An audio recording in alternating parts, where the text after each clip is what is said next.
Today, we are talking about managing your expectations. So, what that means is what do you do when things don't go 100% as planned? Which, spoiler alert, they're never going to go 100% as planned every single time. So, what do you do when you go to the gym and they're closed? Or what do you do when you go to the gym and someone's on the treadmill that you wanted to use and you had it in your mind that you were going to go for a run today, or you wanted to go for a walk and it's raining? What do you do in these little moments of time that come up? Do you either have this internal dialogue with yourself and make excuses and kind of create this narrative as to why you cannot follow through on the task that you had originally set out for? Or do you pivot and figure it out and still do something that you're going to look back on and be proud of? So if you are going to the gym and you wanted to use a specific piece of equipment, someone's using it, are you going to be able to just pivot and do something else instead, or are you going to walk out and leave? Because these little choices, these little tiny moments of time, they're split-second decisions that we have, they add up, and they're so important that you do kind of really reflect and make good choices during these times. Oftentimes we make a decision, or we don't really think about it. We just say, oh, well, it wasn't meant to be today. Kind of come up with a reason why we really can't follow through on what we said we were going to do, so I might as well just try again tomorrow.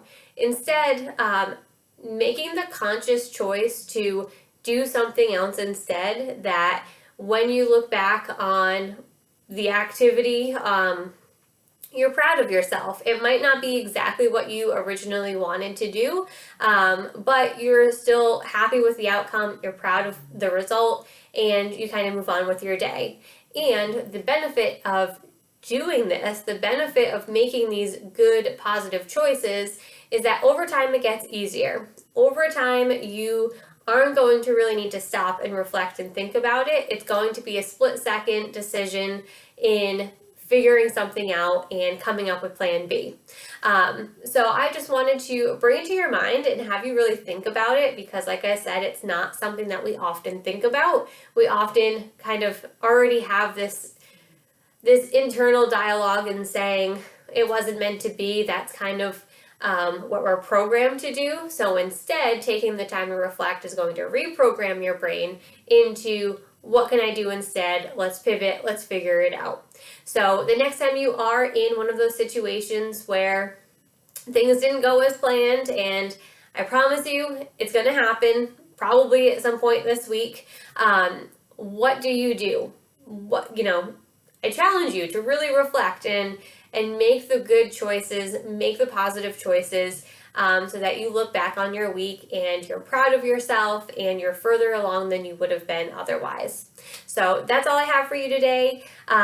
If you do overcome one of those obstacles, and as small or big as they could be, so taking a walk around the block when it was raining, or when you didn't feel like it, or any of these little things that you've done, reach out, tell someone, celebrate these things, because the more we celebrate them, the more support we get, the better we feel, and the more apt we are to continue to make those choices. So tell someone and be happy and be proud of yourself.